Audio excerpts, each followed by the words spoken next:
पलवल जिले के होडल में हुई कांग्रेस पार्टी की जन आक्रोश रैली में उमड़े जन सैलाब को देखकर कांग्रेस के वरिष्ठ नेता एवं पूर्व मुख्यमंत्री भूपेंद्र सिंह हुड्डा गदगद होते हुए नजर आए। भूपेंद्र सिंह हुड्डा ने कहा कि आज होडल में सती माता का विशाल मेला होने के बावजूद कांग्रेस की जन आक्रोश रैली में उमड़ी भीड़ ने यह साबित कर दिया है कि आने वाले चुनावों में न केवल हरियाणा में कांग्रेस पार्टी की पूर्ण बहुमत से सरकार बनेगी, बल्कि हरियाणा में 10 की 10 लोकसभा सीटों पर कांग्रेस की जीत होगी। इस दौरान हुड्डा ने हरियाणा की गठबंधन सरकार को भी जमकर आड़े हाथों लिया। बता दें कि होडल की अनाज मंडी में आज कांग्रेस पार्टी की जन आक्रोश रैली में कांग्रेस के वरिष्ठ नेता एवं पूर्व मुख्यमंत्री चौधरी भूपेंद्र सिंह हुड्डा लोगों को संबोधित कर रहे थे। हुड्डा ने कहा कि भाजपा सरकार पर जमकर निशाना साधते हुए कहा कि भाजपा के 10 साल के शासनकाल में हर वर्ग दुखी है। हरियाणा में महंगाई और बेरोजगारी चरम सीमा पर है। उन्होंने कहा कि वर्ष 2014 से पहले हरियाणा के प्रति व्यक्ति आय, निवेश, नौकरियों और कानून व्यवस्था और खेलों में पूरी तरह से देश में नंबर 1 था, लेकिन आज पूरे देश में हरियाणा बेरोजगारी, महंगाई और लगातार बढ़ते हुए अपराध में नंबर 1 पर है। जन समूह हुआ है, इस बात की हार्दिक बधाई देता हूँ। ये इसके बावजूद आज सती देवी का मेला भरा हुआ है, उसके बावजूद इतनी भीड़ जो आपने करी है वो उसके लिए बहुत बहुत आभारी है। आए लोगों का भी, सुलेमान जी का, सुरेश जी का और आप सबका बहुत। यहाँ से आज ऊर्जा लेके जाऊंगा, शक्ति लेके जाऊंगा आपकी, ताकि हरियाणा की सरकार पलटने का काम करे।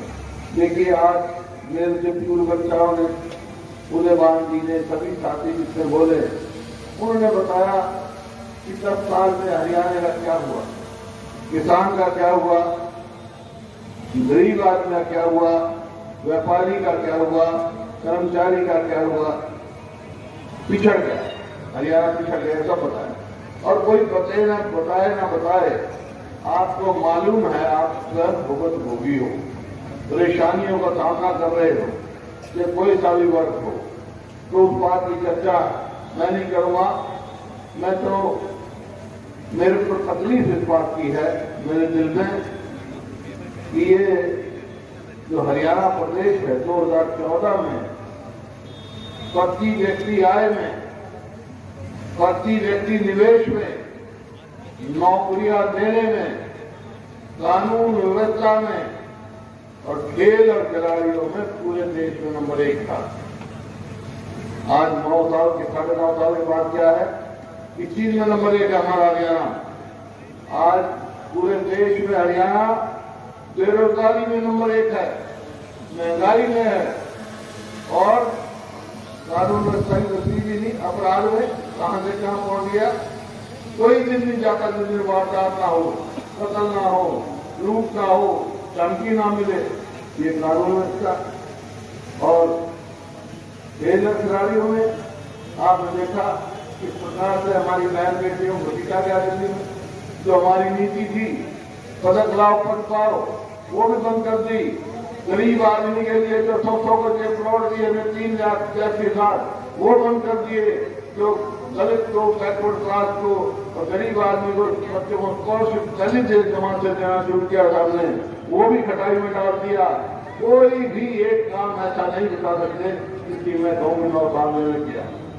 वायदे करते थे किसान की आमदनी हम दुख नहीं करेंगे 2022 तक, आज 2024 आ गया। किसान की आमदनी तो दुगनी नहीं हुई, लेकिन लागत दुगनी से ज्यादा होगी। खाद का भाव बढ़ गया,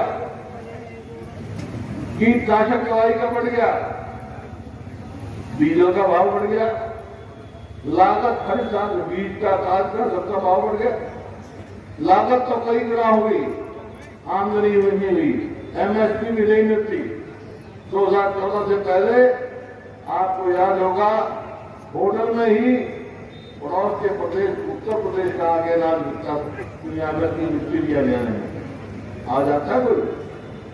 आप यहाँ से दिल्ली जाते या दिल्ली आते तो लिखा हुआ था कि हरियाणा में दिल्ली से सस्ता डीजल, आज दिल्ली के बॉर्डर में लिखा हुआ है कि दिल्ली में हरियाणा से सस्ता। मेरे को याद है, मैं एक दिन यहाँ आया था, पलवल में चौधरी करण सिंह दलाल जी ने धरना कराया और उन्होंने कहा कि ये हमारा इलाका जो है पलवल का इलाका, यहाँ धान कम होता है, इस बात से इसको अलग जिला बनाया जाए। उसी चलते में मैं क्या किया था, हम पलवल जिला बनाएंगे। याद होगा थोड़े प्रतिनिधि यहाँ बैठे, इस बात से बनाया था कि तेजी से आगे प्रगति करेगा, आगे जाए और बढ़े। लेकिन इस 9 साल में सुरक्षित, अगर मेरे आंकड़े नहीं है, केंद्र सरकार के आंकड़े हैं, हरियाणा प्रदेश असुरक्षित प्रदेश है, महिलाओं के लिए सेफ नहीं है और महंगाई में नंबर 1 है। तो ना तो रोजगार है, ना किसान की आमदनी है। हर एक काम जरूर करते हैं, रेट तो नहीं बढ़ाते, रेट नहीं बढ़ाते फसल का, लेकिन वेट घटा देते हैं। जो कट्टा 50 किलो का था, आज 40 का कर दिया, पहले 45 किया, 5 किलो घटा दिया, रेट नहीं घटा, वेट घटा देते हैं। ये आपके सामने ये, और एक नई चीजें जो आ रखी हैं, परिवार पहचान पत्र, आइडेंटिटी कार्ड, आइडेंटिटी पहचान पत्र और मेरा फसल मेरा ब्यौरा।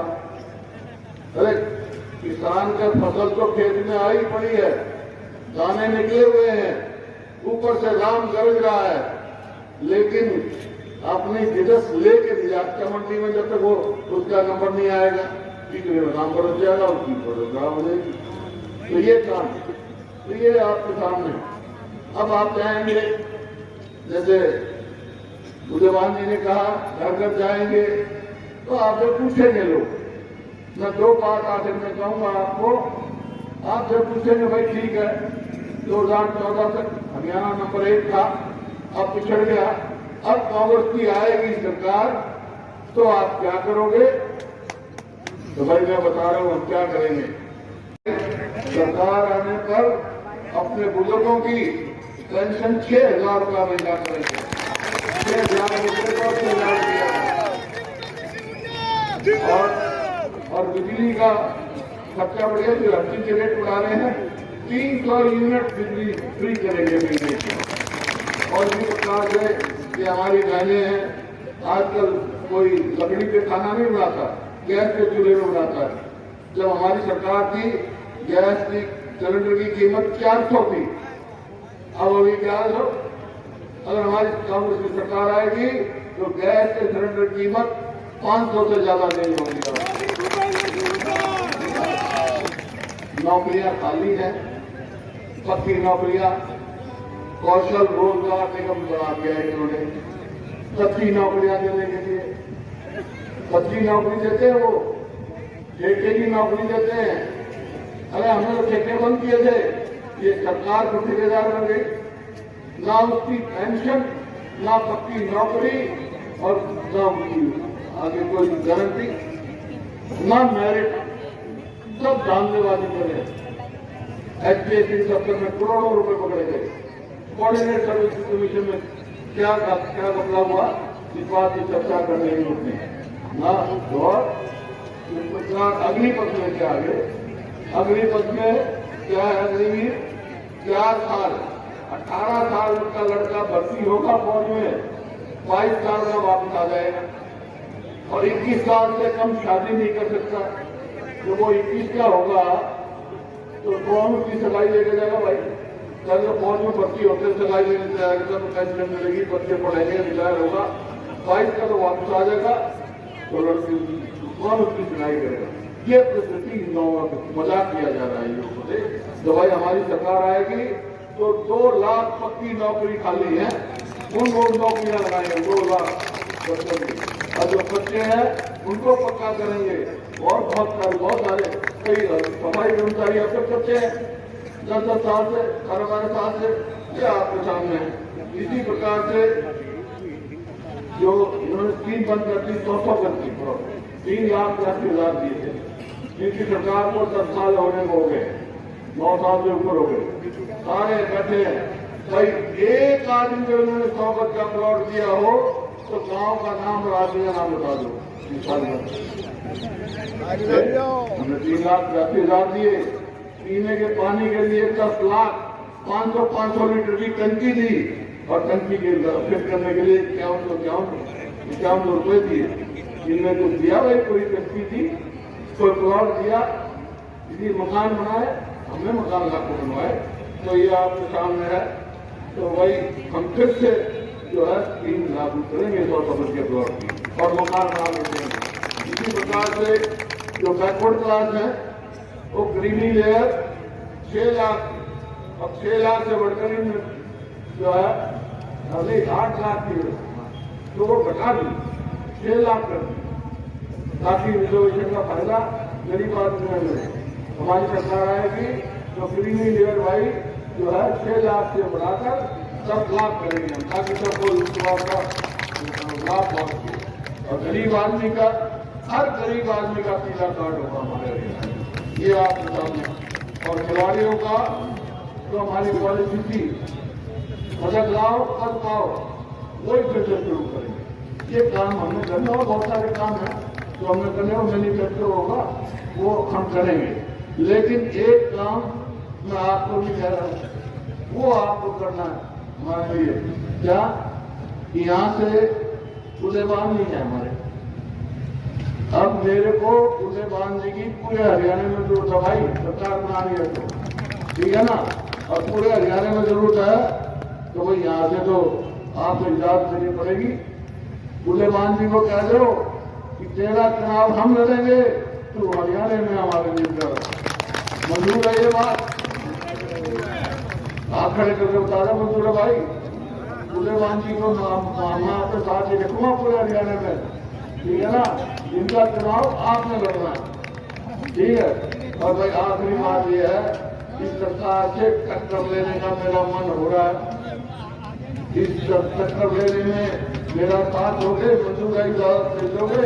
आप खड़े करके बता रहे हो साथ में। बहुत बहुत धन्यवाद। जय हिंद।